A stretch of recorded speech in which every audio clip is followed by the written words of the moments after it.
We are in the book of John, finishing up with chapter 4.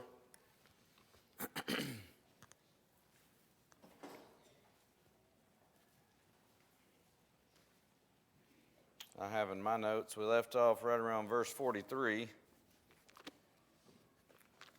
me get over there.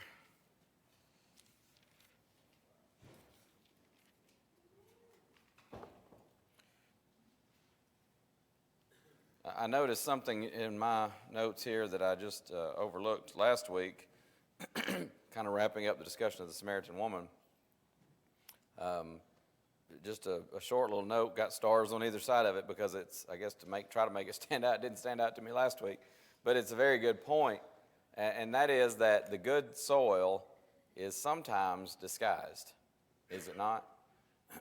I mean, a lot of the Jews would have seen this Samaritan woman and said, don't waste your time.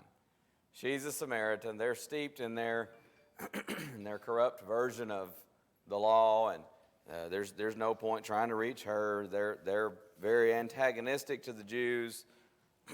Don't bother. But Jesus went there. He talked with her, and you know it's interesting. You see back up to verse 39. I know we read that last week, but many of the Samaritans of that city believed on him for the saying of the woman, which testified, he told me all that ever I did. She goes out. She's excited. She's found the Messiah. And so the natural reaction is she wants to go out and tell others.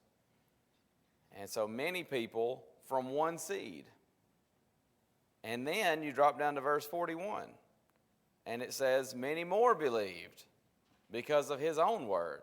So some of them came to Jesus because of her word, her, telling them, look, here's a man who told me all things that ever I did. Is not this the Christ? Is not this the Messiah? So they come, they listen, and now because of his own words, Jesus' own words, they say, wow, this is the Messiah. So all this from one seed, one person who's enthusiastic, goes out teaching others. That's pretty interesting when you think about it. And all this from someone that probably just on the surface you'd have said, don't bother. It's easy to think sometimes that someone is so steeped in denominationalism or atheism, agnosticism, well, just there's no need in even trying. But you never know. The gospel is powerful. I think sometimes we doubt the power of the gospel, don't we? We sell the gospel short, so to speak, when we sometimes say, well, you can't reach that person. Well, you can't, I can't, but the gospel can. And so, it's up to each individual. There's a choice that has to be made, yes, but sometimes we hold back because of our own assumptions or our own prejudices. So I just happened to notice that in my notes. I wanted to mention that. Getting back to where we left off, verse 43 of chapter 4. Now, after 2 days, he departed thence. He leaves Samaritan area, Samaria, and goes into Galilee. For Jesus himself testified that a prophet hath no honor in his own country. Then when he was coming to Galilee, the Galileans received him, having seen all the things that he did at Jerusalem at the feast. For they also went into the feast. So Jesus came again into Cana of Galilee, where he made the water wine. There was a certain nobleman whose son was sick at Capernaum. So we go from the woman at the well in Samaria, kind of an outcast in some sense. And I don't think we mentioned this. She's coming to the well, by the way, in chapter 4, kind of at an off time. So it's basically her and Jesus there at the well. There are not a lot of people coming and going because she comes at an off time. And this is one of those situations where you don't want to read too much into the text and you don't want to try to say things that the Bible doesn't say. But have you ever thought about that? Why does she come at an off time? Maybe it's because, Jesus says to her, what? You've had 5 husbands, and he whom you now have is not your husband. Maybe there's some social stigma there, and so she's trying to avoid people as much as possible. Again, I don't know that, but that may very well be why she's kind of coming at an off time. Jesus takes advantage of that so that now he can have a conversation with her without a lot of interruptions. But you go from a lady who perhaps is sort of a social outcast, seems like, the lower end of society, as some people would view it, and now to the other extreme. And here's this nobleman, and he comes to Jesus and has a request. So here's this nobleman whose son was sick at Capernaum. When he heard that Jesus was come out of Judea into Galilee, he went unto him and besought him that he would come down and heal his son, for he was at the point of death. So here's his son. He's near death. He comes to Jesus to see if Jesus will heal him. Jesus says to him, verse 48, except you see signs and wonders, you will not believe. This, to me, is a little bit difficult verse because here's a man who is not, on one occasion, Jesus says, what kind of generation seeks after a sign? Remember that? A wicked and adulterous generation seeks after a sign. On one occasion, Jesus said that to some of the Jews. They were constantly just, show us a sign. They wanted to see. In fact, even it was either Pilate or Herod at the trial of Jesus wanted to see some miracle done by him. They'd heard about Jesus and all the great miracles he did. They kind of want to be entertained. But that's not the case here. So why is Jesus saying that? I think there are two possible explanations. Obviously, it's not some kind of contradiction, something that there is no answer for it, or some kind of error in the Bible, as some people try to make out. But I think there are two possibilities. I read one fellow who said that except here could be translated and it's the idea of kind of saying this is the point of the signs and wonders. And if you see signs and wonders, you'll believe. Without those, you can't have faith. And that was the purpose of signs and wonders, to help people to believe. John 20, 30, and 31, John's going to state that is the purpose of the book. Many other signs truly did Jesus in the presence of his disciples that are not written in this book, but these are written that you might believe. I don't know if that's the most likely explanation, but that is a possibility. Number two possibility, and I think this, personally, I think this is the most likely, is Jesus maybe is kind of testing him a little bit. You see this in the book of Matthew with a lady, I believe it's Matthew chapter 12, with a lady who comes to Jesus and Jesus says it's not meet to take the children's bread and do what? Give it to the dogs. And I mean, some people read that and they say, listen to Jesus, how ugly he talks to this lady. And, people have tried to make accusations. What it was, though, it was a test. And of course, you studied that in context. It wasn't even an insult. He was making a point. Just an illustration. It wasn't meant to call her a dog. But he's saying it's not meant to take the children's bread, cast it to the dogs. But what's her response there? Hey, even the dogs get to, catch the crumbs that fall off the table. And Jesus says what? You have great faith. And really, we could stop right here if we had more time. And maybe that's one of those, lessons I'll put together sometime later. But you think about the times in Scripture when Jesus says someone has great faith. We've pointed out before, this man who was more than a man, Jesus, he was not a backslapper. He didn't just throw around compliments. Now, if he gives a compliment, it's genuine, in other words. And so when Jesus says of someone, you have great faith, on another occasion there was a centurion and he says, I've not seen so great faith, even in all Israel.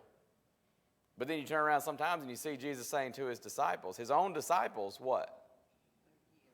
Oh, ye have little faith. So that's pretty amazing to me. But here's this lady, and Jesus, and I've heard people try to give other explanations of that text as well, and I think it's a test, maybe even not even so much as a test for her as to make an illustration to his disciples there. Look at her faith. He sort of puts her off. Well, it's not meet. He was sent primarily to the Israelites because salvation is going to come out of the nation of Israel. It's not they were some kind of special people above others. But he says it's not meet to take the children's bread and cast it to the dogs. And she says, even the dogs get the crumbs. And Jesus, kind of says to the rest of the people who are listening, do you see this? That's the kind of faith you need to have. And I think that may very well be what's going on here in John 4. Except you see signs and wonders you will not believe. What's the nobleman's response? He doesn't get upset. He doesn't say, hey, man, what's your problem or anything like that. He says, and if you have, I don't know if it's this way. I think I was looking at it maybe in the New American Standard earlier, but somebody tell me if the New King James has it. Does verse 49 end with an exclamation mark? It does. Most of the newer versions have that, and I think that's more accurate. The nobleman says, sir, come down ere or before my child dies. He's not making a demand. You just see the desperation here. A father who knows he doesn't have much time, and he knows he is at the person who can help. And so he's not put off. He's not upset. He just says, please, I know you can help if you choose to do so. And so Jesus, verse 50, we would use the expression perhaps he puts the ball back in his court because he says what? Go your way, your son lives. You know, it might be very tempting right there to say, well, I don't want to go all the way back. Can you not, what was Naaman's response when the messenger came out and said, go dip 7 times in the Jordan? I thought he would strike his hand over the place, you know. Maybe he was expecting thunder and lightning or something like that. This fella might be very tempted to say, well, hold on. I mean, how am I supposed to know? So there's a great measure of faith required on his part, right? Because he knows his son's near death. You come to Jesus and then go back and nothing has happened, pretty good chance your son's dead. So Jesus puts the ball in his court. The man believed the word that Jesus had spoken, verse 50 says, and he went his way. And as he was now going down, his servants met him and told him, saying, thy son liveth. Then inquired he of them the hour when he began to amend. And they said unto him, yesterday at the 7th hour the fever left him. So the father knew that it was at the same hour in the which Jesus said unto him, thy son liveth, and himself believed, and his whole house. This is again the second miracle that Jesus did when he was come out of Judea into Galilee. Did you catch what verse 53 said there toward the end? It was the same hour in which Jesus said, thy son liveth, and himself, talking about the nobleman, himself what? Believed, and his whole house. But did you notice that verse 50, what did it say? The man believed. And he had to have some measure of faith, right, just to come to Jesus. And my point with all that is just to say there are clearly degrees, if you want to call it that, or measures of faith. Sometimes we forget that. There are a lot of different directions we could go with this and a lot of things we could talk about with it. For one thing, mental assent is one thing. But to actually act upon that is another, right? And in fact, we sometimes even say, how do you truly believe if you're not willing to act upon it or obey? Yes, sir? Does this imply that the gentleman that sought after Jesus when he made his journey, That he went. number 52, to find Jesus? Because it says that yesterday at the 7th hour the fever left him. Does it imply that the gentleman went a day's journey? Yeah, at least a pretty good journey. I don't know if we could nail down exactly how far, but yeah, I mean, this is the next day, so unless he's just traveling nonstop, which I guess could be possible for a father so desperately wanting to see his son healed, but at least some serious distance because, yeah, they say this happened yesterday, and he even inquires about the time, and they tell him it was yesterday at the 7th hour. I have a note in my Bible that would be 1 p.m. That'd be going by Jewish time. But interesting point there. How far this father was willing to go and travel to help his son. But definitely measures of faith here. I mean, here's a man, he knows Jesus can help. And so he goes to Jesus believing Jesus can help. Jesus says, go your way, your son lives. Now he's got to have a little more faith, right? Because now he's got to walk away from the Savior, the source of the healing, trusting when Jesus says your son lives. So he does. Well, there's more faith. And then he gets there and he hears the servant say, your son is alive. He's healed. And he says, hey, when did he get better? Well, it was yesterday, 1 o'clock, 7th hour. Yeah, he's well. And so now you see that faith growing and blossoming and full grown, and no doubt would grow even beyond that. So, even from becoming we could even talk about today from becoming a Christian to several years down the road how our faith ought to grow. And many times it does grow, and sometimes it grows through Bible study and prayer, and sometimes it grows through trials and suffering. But it grows. Hopefully, if it's not growing, something is wrong. So it's interesting to me that at least 2 times in that text it specifically mentions believing, as if it weren't happening before. Not to imply that he didn't believe before, but it's showing a growth, a process. Yes, sir. This has so many tendencies to be associated with Matthew chapter 8, verse 5. If you don't mind, I'll read just a quick excerpt of this. Okay. And when Jesus was entered into Capernaum, there was a certain centurion beseeching him, and saying to him, Lord, my servant lieth at home sick of a palsy, grievous and tormented. And Jesus said to him, I will come and heal him. The centurion answered and said, Lord, I'm not worthy that thou should come into my roof, but speak the word only, my servant will be healed. For I am a man under authority, having soldiers under me. And I say unto the man, Go, and he goeth, and to another, Come, he cometh, and to my servant, Do this, and he doeth it. Jesus heard it, and he marveled, and said unto him, Verily I say unto you, I have not found so great a faith, no, not in Israel. So this is not uncommon that in Capernaum this is happening, that Jesus would not go. He would simply speak. Yeah, and that's a very, very similar account. And that's where Jesus marveled at that centurion's faith. Again, a centurion, hopefully you know who is a centurion. What nationality is a centurion? He's Roman, which is, that's a Gentile. So imagine these Jews who are many times very prejudiced people, and they hear Jesus say of a Gentile, well, I haven't seen such great faith in all Israel. But yeah, this is common, and it's Jesus showing this is part of the evidence of the deity of Christ. I mean, can you imagine? In fact, what do the so-called healers today require? Come to our assembly, make a donation. As always, there's got to be a donation. Jesus never took up a collection for his miracles. He never said, come here and let me make sure I've got to lay a hand on you. Sometimes he did, but he didn't have to do that.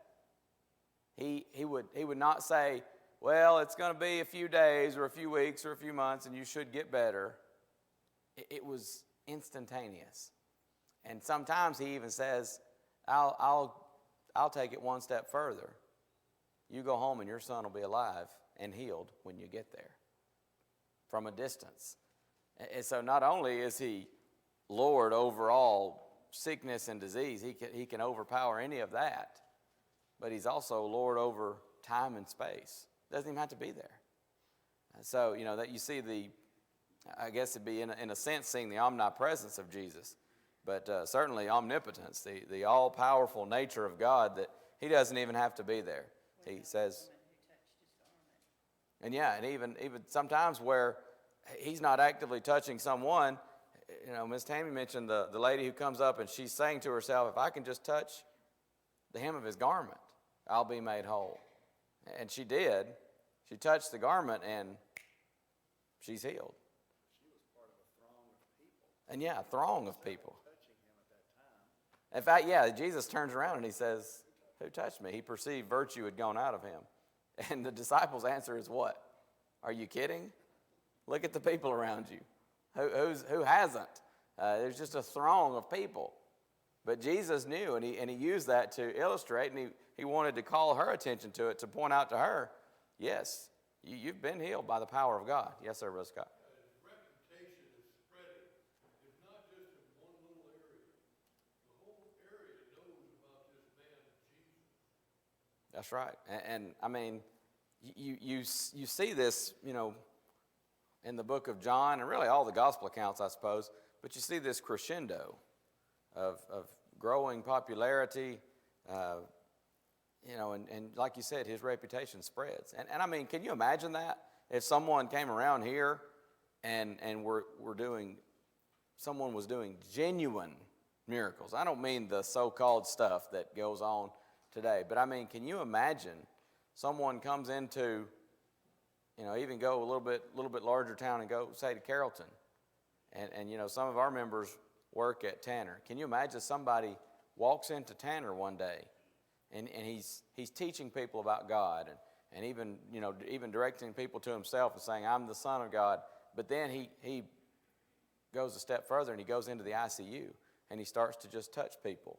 And here are people that are on ventilators, near death. Maybe some of them, even the doctors have said, it's just, I'm very sorry, there's no hope, it's just a matter of time. And all of a sudden, boom, they're getting up, they're removing IVs and ventilators, and they're off. You think that wouldn't spread quickly?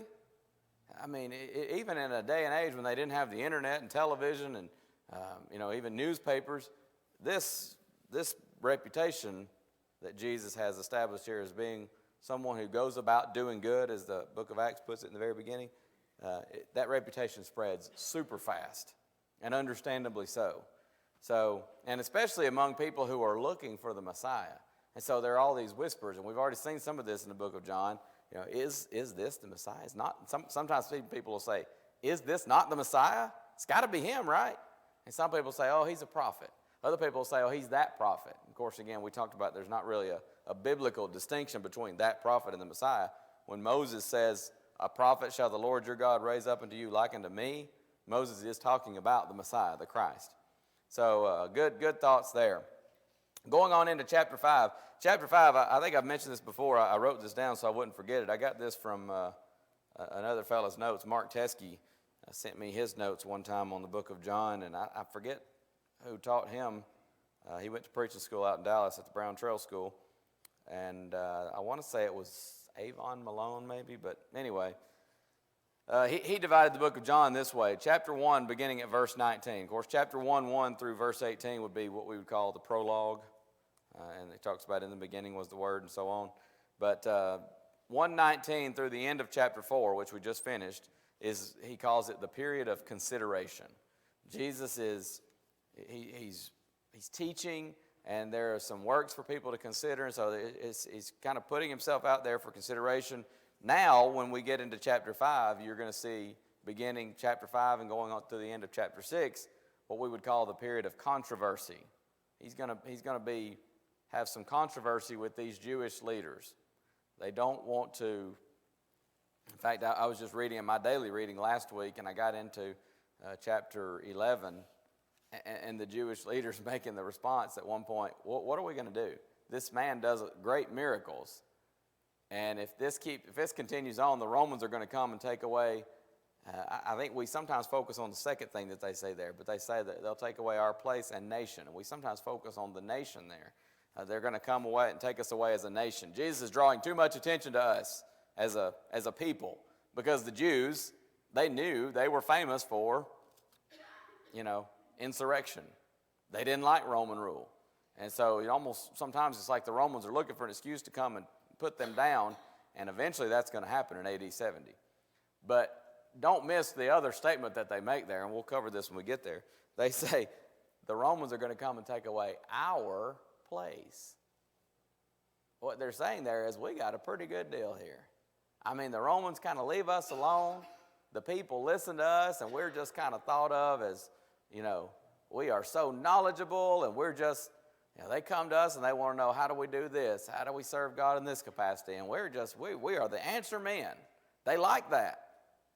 And here comes Jesus and says, you are corrupting the Word of God with your traditions. And instead of taking a step back, and especially with the miracles, and going, you know what? He's right. We need to make some changes. They say, you're not going to come in here and do that. And so they even go so far as to decide they're going to kill him. But chapter 7, verse 1 to 11:53 is the period of conflict. So you got the period of consideration, controversy, conflict. Chapter 11, verse 54 through 12:36, the first part of 12:36 is the period of crisis. And then 12:36, the second part of that verse, through 17:26 is a period of conference. This is the people getting together. What are we going to do about this problem? How do we solve this Jesus problem? Isn't that amazing? Jesus was a problem to them. And then you have 18:1 to 20:31 is the period of consummation. And then the rest of the book is what we would call the epilogue. So this, all that to say, this begins the period of controversy. Let's dive right in here to chapter 5. After this, the Jews, and Jesus went up to Jerusalem. It doesn't tell us what feast, just there was a feast. Now there is at Jerusalem by the sheep market a pool, which is called in the Hebrew tongue Bethesda, having 5 porches. In these lay a great multitude of impotent folk, of blind, halt, withered, waiting for the moving of the water. For an angel went down at a certain season into the pool and troubled the water. Whosoever then first, after the troubling of the water, stepped in was made whole of whatsoever disease he had. Now, we just completed a very lengthy study a while back of angels. The end of verse 3 and all of verse 4, there is scarcely any manuscript evidence for. What it seems like happened, Brother Guy and Woods did some in-depth research on this as well. It seems like what happened is that some scribe is adding a note to explain the belief that people had. And the reason that would even be necessary is because in verse 6, Jesus is going to ask this man, do you want to be made whole? Do you want to be healed? Do you want to be made well? And what's his response? I have no man when the water is troubled to put me into the pool.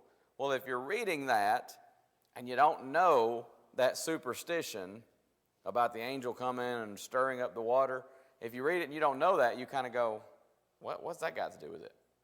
I have nobody to put me into the water when the water's troubled. What does that matter? And so it seems that what happened was somewhere along the way a scribe added this as a note. And when you study translation, you see sometimes it's extremely rare, and God has given us enough manuscript evidence we can find when it happens. And there are a few occasions. This is one of the only ones that I'm aware of that has actually made it into a modern day text. But it seems that what happened is somebody added that as a note, and it somehow got copied down as a part of the text. Because this is completely out of character with everything we read about with angels and the operation of God, period. So, for what it's worth, if it was happening, it would go along with kind of like demon possession. You know, that happened for a while, and it was for a specific purpose, to help prove the deity of Christ and to help confirm the word even after Christ had ascended back into heaven. So if this is actually what is going on here, and again, I don't think, number one, the manuscript evidence is not there.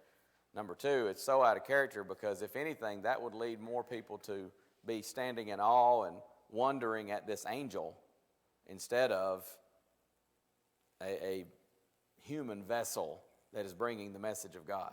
Even when Jesus is gone and it's the apostles, they'll say in Acts chapter 3, silver and gold have I none, but such as I have give I thee. In the name of Jesus Christ of Nazareth, rise up and walk. It's not an angel coming down and just stirring something up and, first person in. That also sort of seems, it'd kind of be like a respecter of persons. Hey, if you can get there first, if you're too halt or maimed or whatever, lame to get to the water first, so sorry. It's totally out of character. And that's on top of the lack of manuscript evidence. But anyway, it seems that was the superstition. The water's troubled, and if you're the first person in the water, congratulations, you get healing. And so this fella is sitting there hoping, I guess, that somebody would help him out. He obviously had bought into this superstition, if indeed that's what it was. A certain man's there which had an infirmity 38 years. 38 years this man has been sick.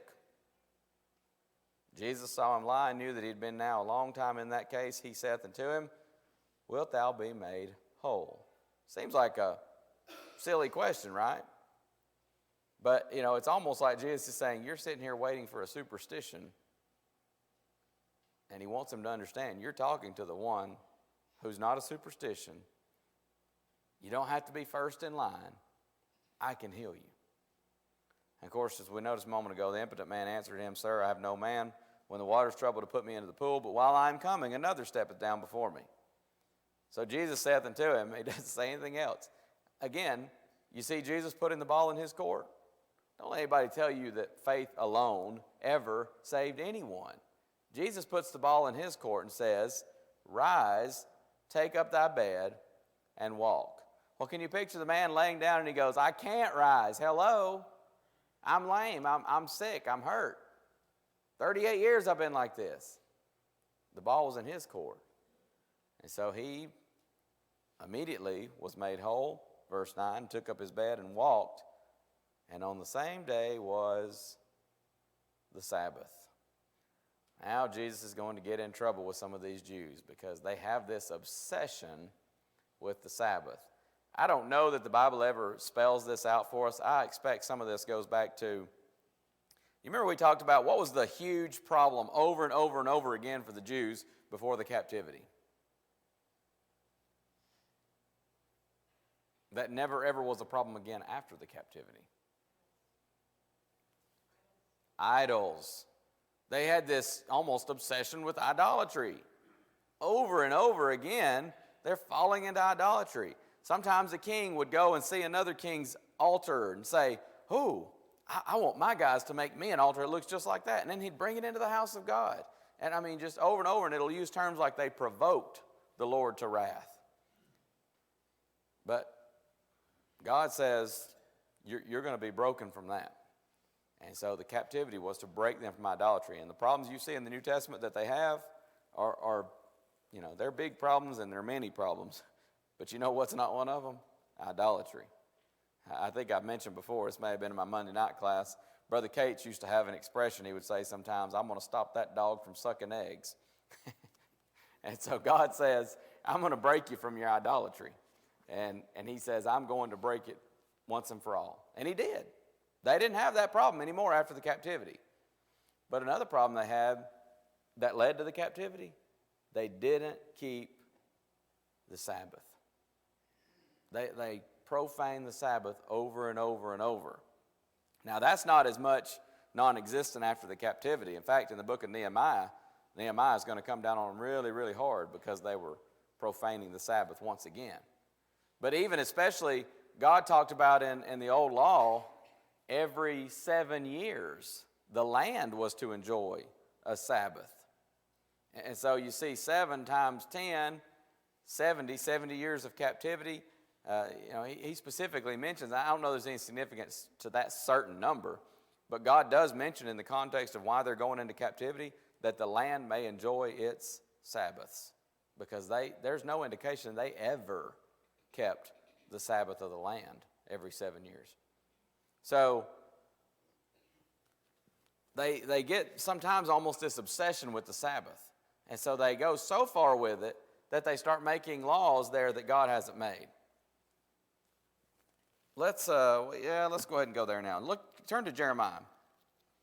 Here's where they're taking this from, supposedly. Jeremiah chapter 17.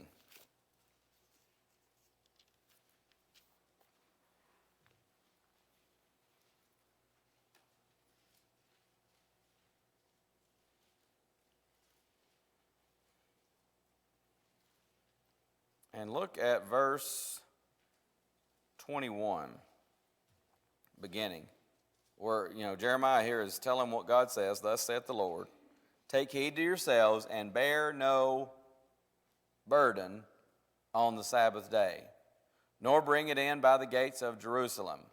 Neither carry forth a burden out of your houses on the Sabbath day, neither do ye any work, but hallow ye the Sabbath day, as I commanded your fathers. But they obeyed not, of course. So they say, well, that says bear no burden. So getting back to John chapter 5, the same day was the Sabbath. The Jews therefore said unto him that was cured, it is the Sabbath day, it is not lawful for thee to carry thy bed. Now understand, he's not carrying a bed as we would think about it. This would be kind of like not even really a cot. It'd be kind of something, a roll, some kind of almost like a blanket, maybe a little more to it than that, but not like we would think about a bed or a cot. So it's not like he's bearing a big burden here. But does anybody have just red lights going off in your head when you read this and you want to go, hello? This man has been lame for 38 years. He comes walking up and nobody says, this is the guy that was lame 38 years. They say, what are you doing carrying that bed? I mean, does that not strike anybody else as odd? That is the mindset of these unbelieving, hypocritical Jews. It amazes me when I read this that here's a guy, everybody knows him, 38 years. He's been like this. Now he's healed and nobody goes, this is amazing. Praise the Lord, you are healed. And what happened? They don't even want to know what happened. Why are you carrying a burden on the Sabbath day? What was the purpose of the Sabbath? To restrict them, right? To make them uncomfortable, to make their life really, really miserable so they can keep every little minutia of it and feel like they're some great person. That's not the point of the Sabbath. It never was the point of the Sabbath for the Israelites. What was the point? It was a day of worship, but it was a day of rest because God understands that humans need rest. And we know we're not still under the Sabbath law, but you know what? You still need rest. And studies show that taking a day to sort of rest and recover a little bit, it's good for the body. Sometimes people just work nonstop, 7 days a week, all the time, and that's just not good. I mean, studies show that out, secular studies. But go back to Mark chapter 2. Explain more what I'm getting at. Maybe this is a better way to word it. They really corrupted this Sabbath law.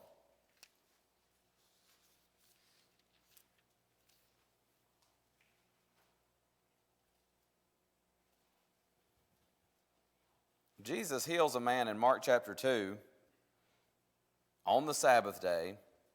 They already accuse him of eating and drinking with publicans and sinners. Of course, Jesus in verse 17 says, they that are whole have no need of the physician, but they that are sick. I came not to call the righteous, the self-righteous we might say, but sinners to repentance.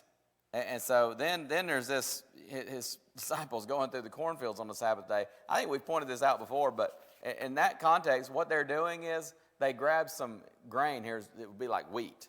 They grab some wheat, and basically it's a very small version of threshing. They rub it in their hands. That helps get the grain, the seed out. And then you take the chaff, whatever's left, and you can just go, and now you're left with seed. And you can eat some of that, and it's nothing more than a very light snack. But they were hungry, so they go through the field. And now the Pharisees jump all over that. Oh, you are reaping on the Sabbath day. You can't reap, that's work. Are you kidding? They rub some wheat in their hands. That's not reaping. So again, they've corrupted that Sabbath. But verse 27, somebody read it. What does Jesus say here?